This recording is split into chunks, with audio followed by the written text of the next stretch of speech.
we wake up today as Australians in a changed to cancel a visa as quickly and efficiently as possible. अच्छा होता क्या है जब ban लगता है ना तो एक हंगामा मच जाता है। दोनों दहशतगर्दों का ताल्लुक पाकिस्तान से बताया जा रहा है। But I also confirm that it contained 2 homemade ISIS flags. ताजा खबर ब्रिटेन से सामने आई। वहां की सरकार ब्रिटेन में मौजूद 90 लाख से ज्यादा मुसलमानों को ब्रिटेन से निकालने की तैयारी में लग गई है।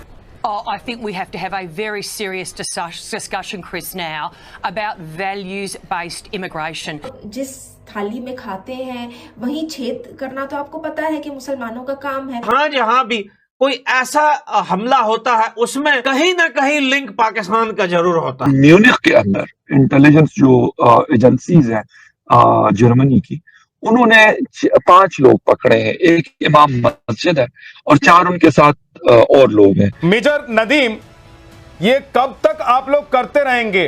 और अब दुनिया, मतलब पहले तो आप लोगों के निशाने पर भारत हुआ करता था, भारत में आप लोग आतंक किया करते थे, आतंकवादी भेजा करते थे, अब दुनिया को भी नहीं बख्शेंगे क्या आप लोग? Enough is enough. आप, और ये पाकिस्तान में स्पेशली हो रहा है ये। लेकिन मेन मुद्दा ये है कि ऑस्ट्रेलिया के अंदर एक हादसा पेश आया और इस हादसे के जो जिम्मेदार हैं वो पाकिस्तान को ठहराया जा रहा है। 2 पाकिस्तानी ऑस्ट्रेलिया में जिन्होंने यहूदियों के ऊपर हमला किया, तो पाकिस्तान क्यों इतना घबरा रहा है? ये इस्लामिक मिलिटेंट ग्रुप जो आईसिस है उसके साथ ऑलरेडी इन्वॉल्व्ड है। जय हिंद दोस्तों, पाकिस्तानी आतंकवादियों ने फिर मार दिया अपने परिवार के साथ। सिडनी में अपने त्योहार मनाते हुए 16 यहूदियों को, गंभीर घायल हो गए 40 और। इसी पर पाक मीडिया का हड़कंप और वीडियो के अंत में रिएक्शन। अगर आपको सही लगे तो लाइक और सब्सक्राइब करके कमेंट में लिखिए जय हिंद जय भारत। मुसलमानों के ऊपर, पाकिस्तानियों के ऊपर लानत है। क्या आप क्या समझते हैं कि आप जन्नत में ऑस्ट्रेलिया के सबसे बड़े शहर सिडनी के अंदर 15 लोग जाँ बहक, एक दहशतगर्द मारा गया और एक दहशतगर्द पकड़ा गया। दोनों दहशतगर्दों का ताल्लुक पाकिस्तान से बताया जा रहा है।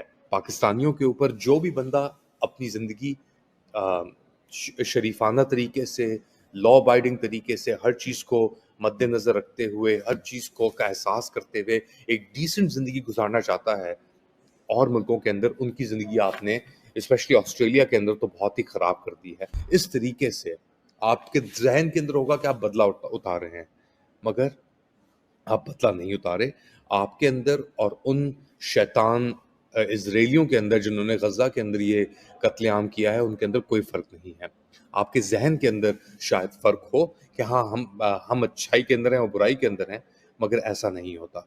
अब देखिएगा कि इसका रिएक्शन क्या आता है पूरी दुनिया के अंदर, किस तरीके से आपके ऊपर और पाकिस्तानी कम्युनिटीज के ऊपर आपके जो एक्शंस हैं वो मुतासिर करते हैं। आपका बेटा तो चला गया, वो तो मर गया, यानी आपका बाप तो चला गया। 24 साल बेटा जो था उसकी भी आपने जिंदगी तबाह कर दी इसी सिलसिले के अंदर। Enough is enough.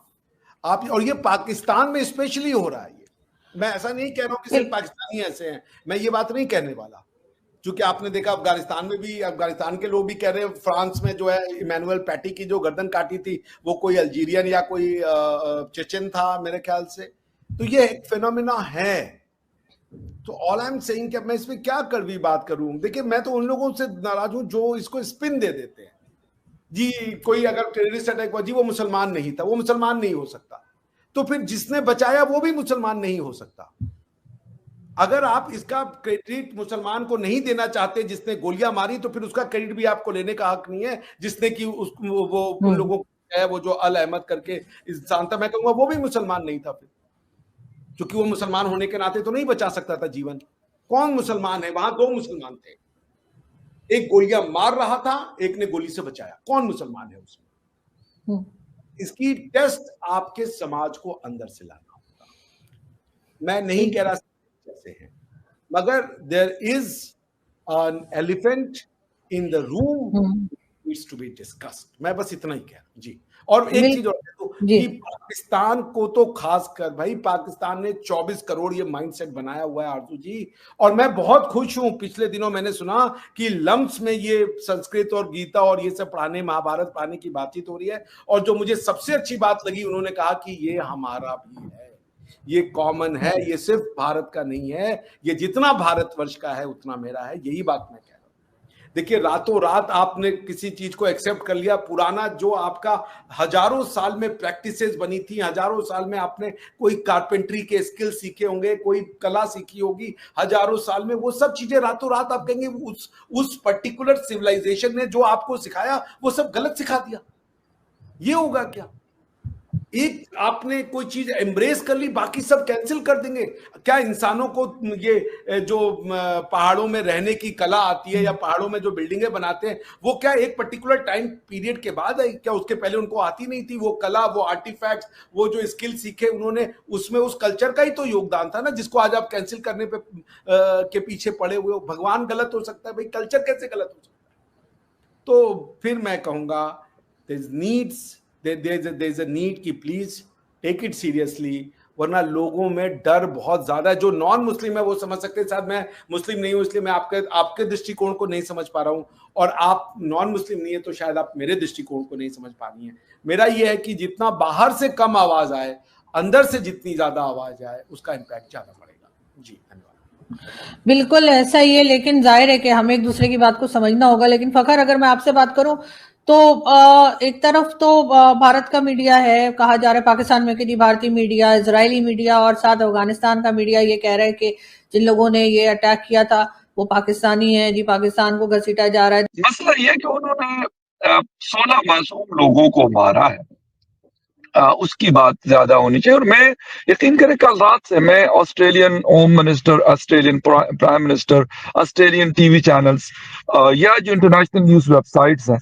वो इस मामले को जिस तरीके से हमारे यहाँ डिस्कशन चल रही है इंडिया और पाकिस्तान में, मैंने अभी तक ये एंगल उनके यहाँ नहीं देखा। वो ये डिस्कस ही नहीं कर रहे, कहते यार हमें इस चीज से मतलब नहीं है, हमें मतलब ये कि यार जो लोग कत्ल हुए, जो लोगों की जानें ली गई, ये हमारा मामला है।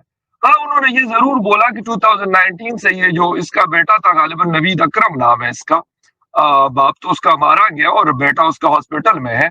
तो कहते कि 2019 में इसके हवाले से कुछ ऐसी चीजें वहां की जो इंटेलिजेंस एजेंसीज हैं उन्होंने की थी, लेकिन इसको फिर शायद उन्होंने इग्नोर किया, जो मेरे ख्याल में बड़ा हैरान कोने नहीं होना चाहिए। यहाँ यहूदी समुदाय के हनुका पर्व का सार्वजनिक उत्सव था, जिसमें सैकड़ों लोग शामिल थे। 2 लोग आकर अचानक भीड़ पर गोलियां चलानी शुरू कर दी। यह हमला लगभग 6:47 बजे शाम को हुआ और करीब 10 मिनट तक चला। दोनों हमलावरों ने भीड़ पर हथियारों से गोलीबारी की, जिससे भगदड़ मची और लोग भागने लगे। घटना स्थल पर भारी आतंक का माहौल बन गया। कुल मृतक लगभग 16 लोग, घायल लगभग 40 से अधिक लोग, जिनमें कितने की हालत बहुत ज्यादा गंभीर थी। इस त्योहार में 10 साल के बच्चे से लेकर 87 साल तक के बुजुर्ग भी थे। कुछ लोगों की घटनास्थल पर ही मौत हो गई और कुछ अस्पताल में इलाज के दौरान। यह ऑस्ट्रेलिया के इतिहास में सबसे भयानक और सबसे अधिक लोगों की मौत वाला गोलीकांड माना जा रहा है। 1996 के पोर्ट अर्थुर हत्याकांड के बाद यह था सबसे बड़ा कांड। पुलिस ने 2 संदिग्धों को गिरफ्तार कर लिया। साजिद अकरम उम्र 50 वर्ष, पुलिस ने उन्हें मौके पर ही मार गिराया। नावेद अकरम उम्र 24 वर्ष, घायल अवस्था में गिरफ्तार कर लिया गया है और अस्पताल में उसकी इलाज चल रही है। ये दोनों पाकिस्तानी पिता पुत्र बताए जा रहे हैं। पुलिस ने उनके पास से ISIS इस्लामिक स्टेट का झंडा बरामद किया है और पुलिस और सरकार ने इस हमले को आतंकवादी हमला बताया है, क्योंकि यह एक विशेष समुदाय यहूदी उत्सव पर लक्षित हमला था। इस हमले को अंजाम देने वाले पाकिस्तानी ही थे। यह साफ बताया जा रहा है कि दोनों पाकिस्तान के लाहौर से थे। तो अगर हिम्मत है तो इजरायली फौज से लड़ने चले जाओ गाजा। पीठ पीछे डरपोक की तरह वार मत करो। साधारण निहत्थे लोगों पर पीछे से वार करके अपनी बहादुरी मत जताओ। धोखेबाजी और मक्कारी से पाकिस्तान का पुर्जा ढीला हो चुका है। अब बस इसके ढह जाने भर की देर है। तो मिलते हैं अगली वीडियो में, तब तक जय हिंद और जय भारत।